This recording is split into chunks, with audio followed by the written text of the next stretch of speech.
स्वागत है आपका भारत वॉइस में। महाराष्ट्र की राजनीति का एक पड़ाव आखिरकार खत्म हो गया है, दूसरे पड़ाव की अब शुरुआत होने वाली है। 20 जून से जो कहानी शुरू हुई थी उसका एक पार्ट एंड हो गया है, लेकिन दूसरे पार्ट की शुरुआत हो रही है। उद्धव ठाकरे ने इस्तीफा देने के बाद कई बातों को साबित किया है और भारतीय जनता पार्टी को एक बड़ा झटका देने की आगे तैयारी कर ली है, क्योंकि उद्धव ठाकरे ने जो एक बड़ा काम किया है वो ये कि भारतीय जनता पार्टी के साथ जो कहा था कि वो किसी भी सूरत में अब समझौता नहीं करेंगे।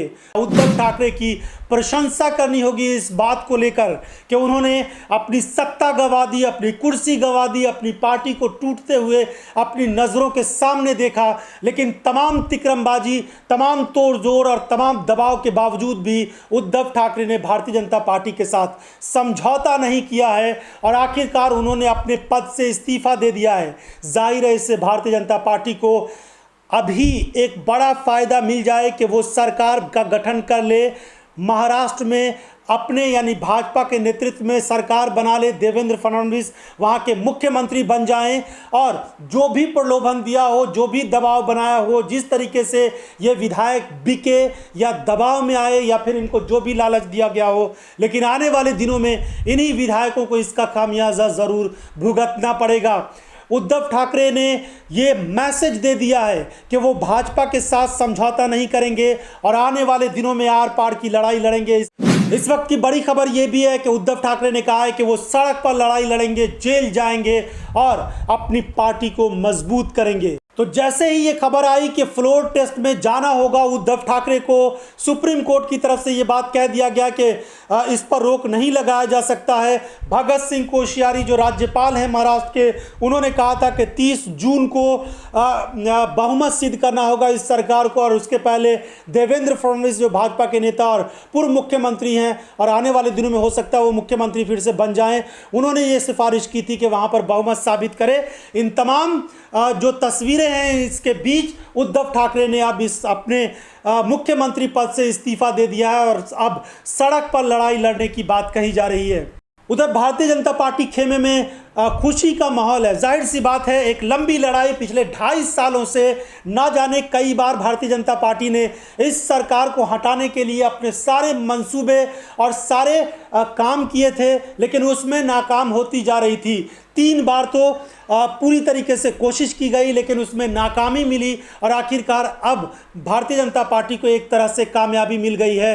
महाराष्ट्र की सरकार को हटा दिया गया है और अब एक नई सरकार का गठन होगा। उसके बहुत सारे रास्ते हो सकते हैं। इस वक्त जो बागी गुट के विधायक हैं उन लोगों का क्या होगा, क्या वो लोग पार्टी बनाएंगे और या फिर भाजपा में विलय होगा, बहुत सारी चीज़ें हैं। लेकिन भारतीय जनता पार्टी ने अपने बहुत सारे तरीके अपनाए हैं पिछले दिनों सरकारों को गिराने के, और उसको अच्छा खासा अनुभव है इस चीज़ का। तो हो सकता है अब एक और रास्ता निकल जाए। मध्य प्रदेश में सरकार गिराया, कांग्रेस पार्टी की सरकार थी, ज्योतिरादित्य सिंधिया के एक बड़े खेमे को अपने साथ लेकर सरकार बना दी गई भारतीय जनता पार्टी की। कर्नाटक में इस तरह के हालात हुए और भी कई राज्य हैं जहां पर भारतीय जनता पार्टी ने इस तरह सरकार बनाई, तो उसमें एक राज्य महाराष्ट्र भी अब जुड़ गया है।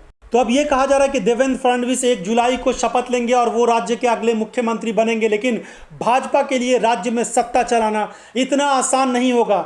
भारतीय जनता पार्टी ने अपना सारा मंसूबा नई सरकार के गठन का पहले ही तैयार कर लिया था और जो कुछ भी स्क्रिप्ट लिखी गई थी महाराष्ट्र में ठीक उसी तरीके से होता हुआ नजर आ रहा है। 20 जून को महाराष्ट्र से विधायक सूरत जाते हैं और उसके बाद वो कहते हैं कि वो बागी हो गए हैं उद्धव ठाकरे से, क्योंकि वो हिंदुत्व के रास्ते पर अपनी सरकार नहीं चला रहे हैं। उसके बाद बागी विधायक असम चले जाते हैं, यानी गुवाहाटी में। गुवाहाटी के बाद पूरा मामला पूरा कई दिनों तक ड्रामा चलता है, लेकिन आखिरकार आज ये बात सामने आई कि बहुमत साबित करना होगा उद्धव ठाकरे को।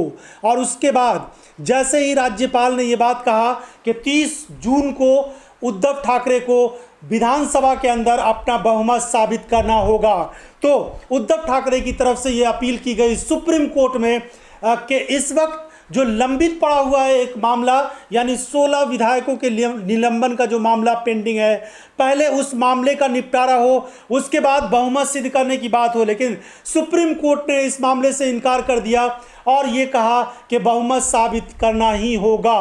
पहले ही इस तरह की आशंकाएं और जो जानकार है वो ये बात बता रहे थे कि सुप्रीम कोर्ट से इसी तरह का फैसला आएगा कि वो रुकावट नहीं डालेगा, बल्कि कहेगा कि बहुमत को सिद्ध किया जाए जो राज्यपाल ने कहा है। तो इस हिसाब से 30 जून को बहुमत सिद्ध करना था, लेकिन उसके पहले अब उद्धव ठाकरे ने अपने पद से इस्तीफा दे दिया है और इस्तीफा देकर उद्धव ठाकरे ने भारतीय जनता पार्टी को एक तरह से एक नए संकट में फंसाने जा रही है। इस बीच महाराष्ट्र की राजनीति को समझिए, अब एक तरह से ओपन हैंड है उद्धव ठाकरे के सामने।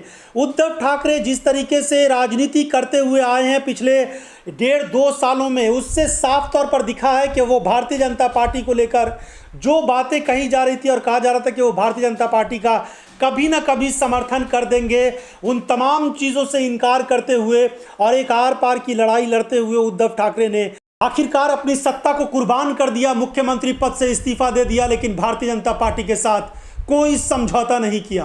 तो अब ये कहा जा रहा है कि 1 जुलाई को देवेंद्र फडणवीस मुख्यमंत्री बनेंगे, शपथ लेंगे और जो बागी गुट है वो इनके साथ किस तरह से जुड़ता है ये देखना होगा। इन तमाम हालात पर जो बड़ी खबर होगी, जो ऐसी खबर होगी जिसे आपको जानना ज़रूरी है, वो हम आपको बताएंगे। फिलहाल इस पूरे एपिसोड को देखने के लिए आपका बहुत बहुत धन्यवाद।